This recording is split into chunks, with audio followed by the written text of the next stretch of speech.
Nama dan juga alamatnya. Bismillahirrahmanirrahim. Assalamualaikum warahmatullahi wabarakatuh. Terlebih dahulu saya mohon maaf, barangkali dalam pertanyaan ini kurang pas ataupun ada kesalahan, saya mohon dikoreksi. Kemudian saya ini dalam tahap sedang ataupun mulai belajar benar, dan saya sebagai orang awam ingin mengetahui yang seluas-luasnya. Begini Bu ya, Allah itu menciptakan manusia dan jin hanya semata-mata untuk beribadah. Kemudian tidak pandang bulu, semuanya laki-laki dan perempuan itu hanya adalah hamba Allah, hambanya. Kuluna ibadallah. Selanjutnya dalam tahap beribadah juga sama. Hanya yang membedakan ini statusnya mungkin seperti itu. Antara laki-laki dan perempuannya aja. Itu yang membedakan. Sekali lagi, kuluna ibadallah itu semua hamba Allah semua. Laki-laki berkewajiban sholat, begitu juga wanita atau perempuan. Laki-laki juga puasa, wanita juga berkewajiban puasa. Tidak ada perbedaannya. Saya ini sangat prihatin ataupun merasa sebagai individu, Pak, merasa kasihan dengan perempuan. Ini permasalahan perempuan. Begitu semua sama hak dan kewajibannya, tapi ada yang dibedakan. Begitu telah tiada di dunia ini, maka yang dapat bidadari hanya laki-laki. Ini menurut pendapat atau menurut pandangan gue, ini seperti apa ini ayat ini, Allah ini seperti apa? Karena ya saya pribadi itu ya memang itu hak prerogatif Allah. Apapun Allah itu bisa. Tapi saya sebagai laki-laki kasihan Bu ya. Masa yang dikasih bidadari ini hanya laki-laki? Padahal hak dan kewajibannya sama. Seperti itu Bu ya. Ya. Terima kasih. Ya. Assalamualaikum warahmatullahi wabarakatuh. Waalaikumsalam. Memang iya sih. Jadi banyak sekali teks-teks agama, aqwalul ulama atau atharus sahabah atau al-ahadits an-nabawiyah atau al-ayatul qur'aniyah yang kelihatannya mendiskreditkan perempuan. Saya ingin mengatakan sekali lagi sesuai dengan yang dia kemukakan, firman Tuhan, wa ma khalaqtul jinna wal insa illa liya'budun. Memang proposal awal Tuhan mencipta jin dan manusia adalah untuk satu pengabdian. Illa liya'budun, untuk supaya mengabdi kepadaku. Saya lebih cenderung mengatakan ibadah itu pengabdian. Dari kata abada. Kalau tidak begitu nanti kita mana ibadah kan nggak jelas. Iya kan? Ya.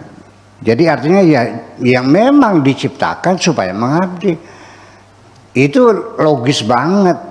Orang Saudi ngirim tiket sekian juta dolar, ngirim visa, ya kan, menjemput seorang TKW dengan gaji setiap bulan 3 juta. Disuruh apa di sananya? Suruh kerja. Illa liya'budun, suruh kerja. Bukan suruh jilati pantatnya, bukan. Suruh nyuci piring, ya kan? Masak, nyuci baju, nyetrika, ngepel, ngurusin neneknya yang sakit, itu kerja.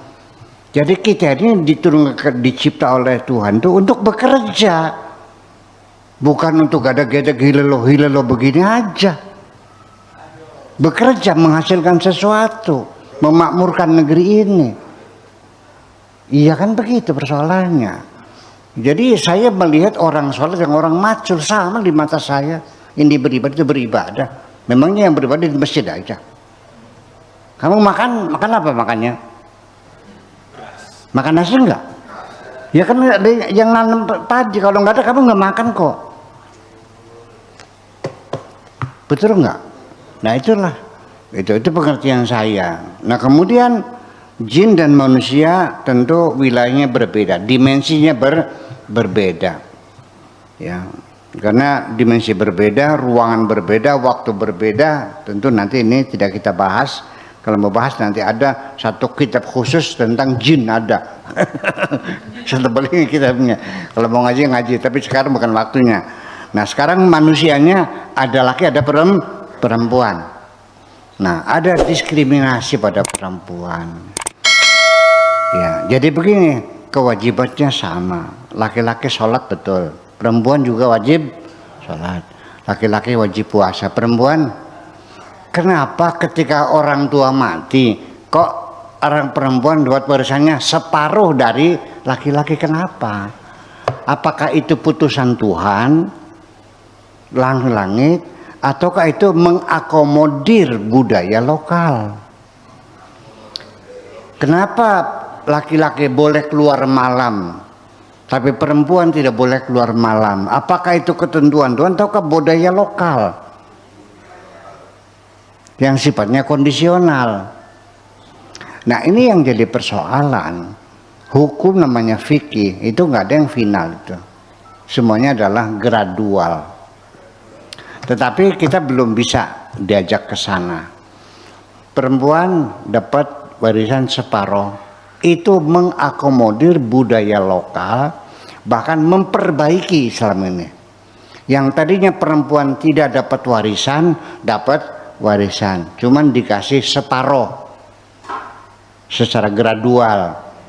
Kenapa perempuan demikian? Karena perempuan itu tidak memberikan kontribusi kepada ekonomi keluarga.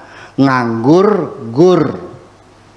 Yang ke sawah anak laki-laki, yang perang anak laki-laki, yang bantu laki-laki, semuanya serba laki-laki. Silakan Anda pergi ke Mekah, silakan masuk ke pasar, yang dagang semuanya laki-laki, yang membeli semuanya laki-laki. Perempuan mana di rumah? Jadi pantas dulu tidak dapat warisan. Islam mengangkat martabat perempuan dapat warisan, cuman dibagi separuh. Itu adalah kondisional sebetulnya, tidak final, tidak. Nah sekarang di Indonesia perempuan, anak perempuan lebih banyak membantu orang tua, betul nggak? Ketika kita sedang repot, yang mengasuh adik-adik yang kecil, anak perempuan apa anak laki-laki? Yang ke pasar, yang masak, yang nyebokin orang tua, anak laki-lakinya kemana? Di sini anak perempuan lebih banyak membantu, memberikan kontribusi terhadap ekonomi keluarga. Kenapa dapatnya separuh? Kenapa nggak dibalik? Di Al-Qurannya li zakari mithlu hadzil untayin. Kenapa tidak lil unsa mithlu hadzil zakarain? Ya, perempuan sepikulan, laki-laki segendongan. Perempuan dapat 2, laki-laki kan membantu. Atas dasar apa jasanya? Hanya karena laki-laki gitu. Tapi ini kan masyarakat kita dunia belum menerima. Pokoknya itu kan firman Tuhan.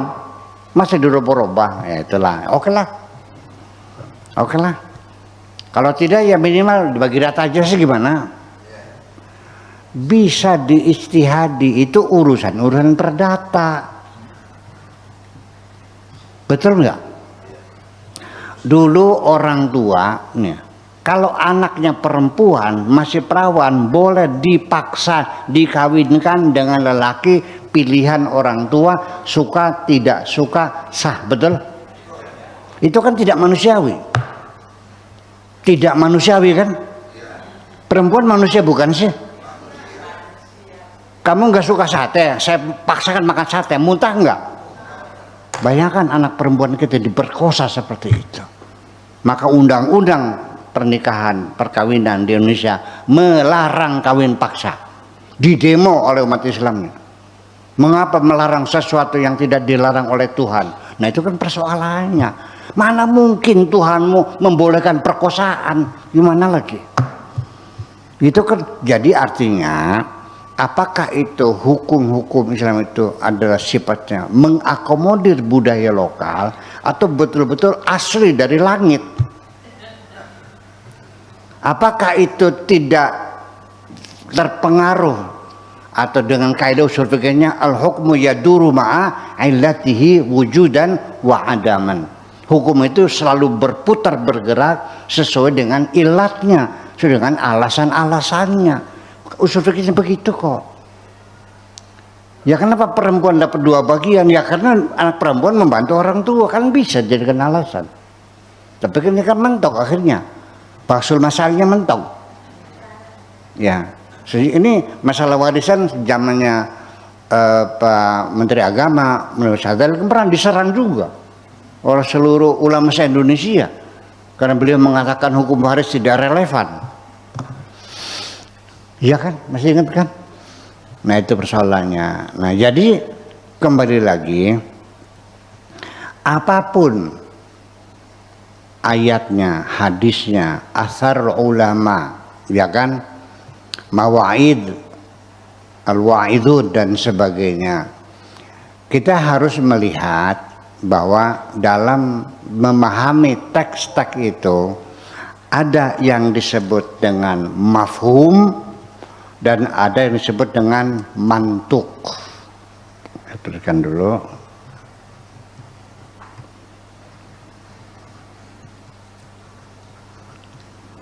Ada mafhum dan ada mantuk. Artinya bahwa ketika kamu disuruh menghadap ke barat,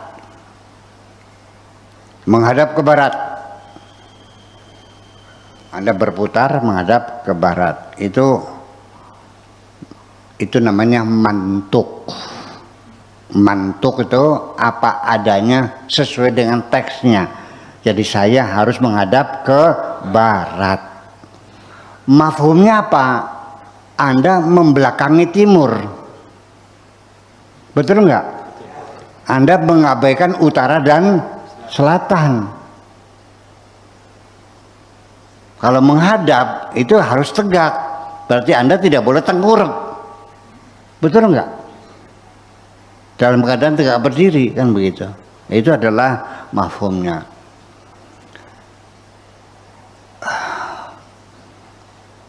Wala taqul lahuma uffin, jangan membentak. Uff itu apa ya? Kata-kata bentakan lah. Wala taqul lahuma uffin, wala tanharhuma, dan jangan kau bentak orang tua itu. Uff itu kalau di sini maka cerek lah. Ya, mencap gitu orang tua, itu nggak boleh. Membentak orang tua tidak boleh. Mama gimana sih? Itu nggak boleh, itu dosa. Itu kalau kamu paham membentak orang tua dosa, berarti Anda itu namanya mantuknya seperti itu. Tapi mafhumnya banyak mafhumnya. Yang dilarang bentakan. Kalau nampar dilarang enggak? Enggak kok, saya enggak bentak.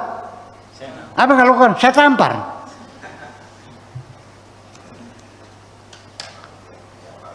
Apalagi nampar, bentak saja enggak boleh. Mafhum itu namanya mafhum muwafaqah. Dan muwafaqahnya namanya fahwal hitab. Fahwal hitab.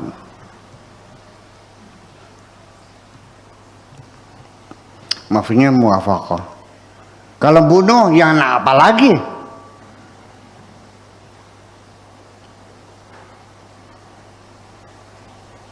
Kalau mendiamkan orang tua, saya nggak bentak, nampar juga enggak.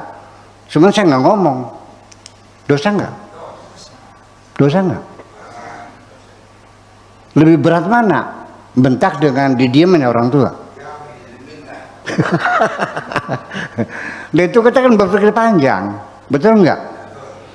Nah, dari sinilah maka sudah singkat saja, nanti nggak bisa habis ceritanya ya. Ini ada dalam pelajaran usul fikih semuanya ini.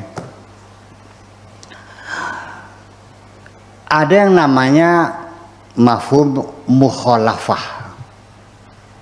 Iya, yaitu makna kebalikannya.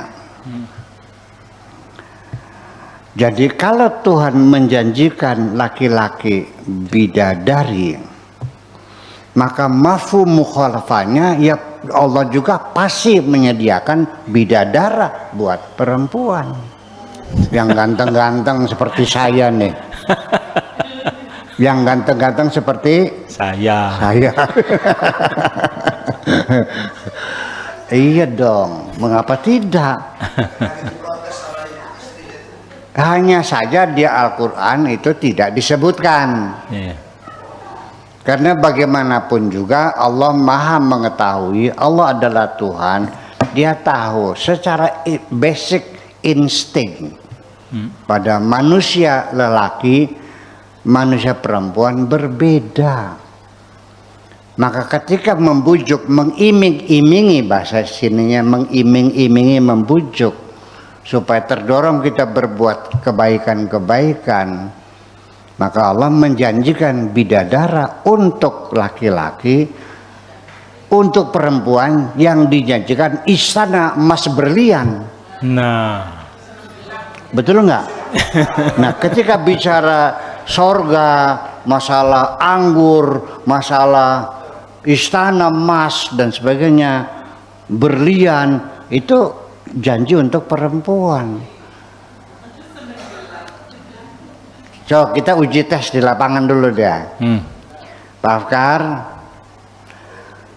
ada seorang cantik jelita, namanya Monica Bellucci.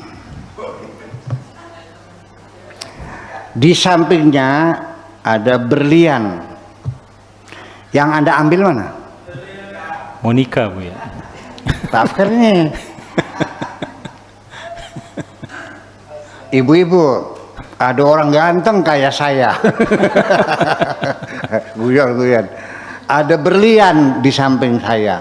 Mana yang diambil duluan?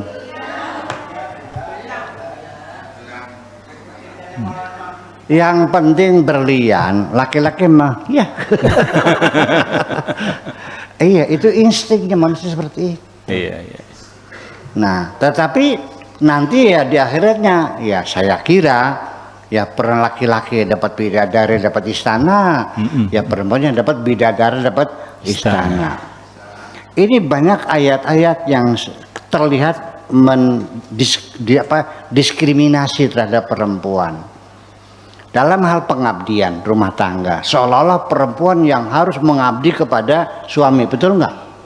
Tidak boleh melawan, tidak boleh membantah, pokoknya kapan maunya siap. Minta di mana saja, mangga. Ning pawon, ayo. Di kamar mandi, ayo.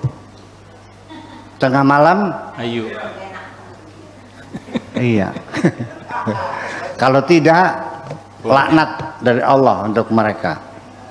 Seolah-olah gitu. Idza talaba ar-rajulu imra'atahu fa'abat tumanama wa huwa ghadban la'anahal malaikatu hatta tusbih. Ketika seorang sampai minta kepada istrinya, nggak tahu minta apa, silakan tafsirkan sendiri. Minta sesuatu sama istrinya, lalu tidak dikasih, ditolak oleh istrinya, sampai suami itu tidur dalam keadaan marah, maka istri tadi dilaknat oleh malaikat sampai pagi. Sampai suaminya terkapar tidur dalam keadaan marah, ya, si perempuan itu dilaknat oleh malaikat-malaikat sepenuh langit. Jelek turun malaikatnya, kunyuk, pergi lagi, datang yang lain, cemerak siraku, ya, sampai pagi. Sekarang sebaliknya, ketika perempuan itu sudah mandi, sudah dandan, sudah pakai deodoran, sudah pakai foundation, sudah pakai lipstick, sudah pakai maskara, sudah pakai shadow, sudah pakai baju transparan, sudah duduk di pinggir ranjang. Suaminya goblok, ditinggal tidur. Diapain nih oleh malaikat nih? Laki-laki begini nih. Digejog lak-lakan sisan. Langsung dijotos sama malaikat tuh. Kalau tadi hanya dimarahi ya. Nah kalau laki-laki langsung dijotos sama malaikatnya sekalian. Ya kita harus paham begitu dong. Masa Allah tidak adil? Mesti adil dong. Sebaliknya karena laki-laki yang lebih berkewajiban melindungi istrinya, betul nggak? Iya. Ya iya. Jadi kalau kamu hanya dipisui, dimarahi oleh malaikat, tapi kalau suamimu yang mengabaikan kamu, dijotos oleh malaikat. Ya harus begitu dong. Oke, terima kasih. Ya, baik.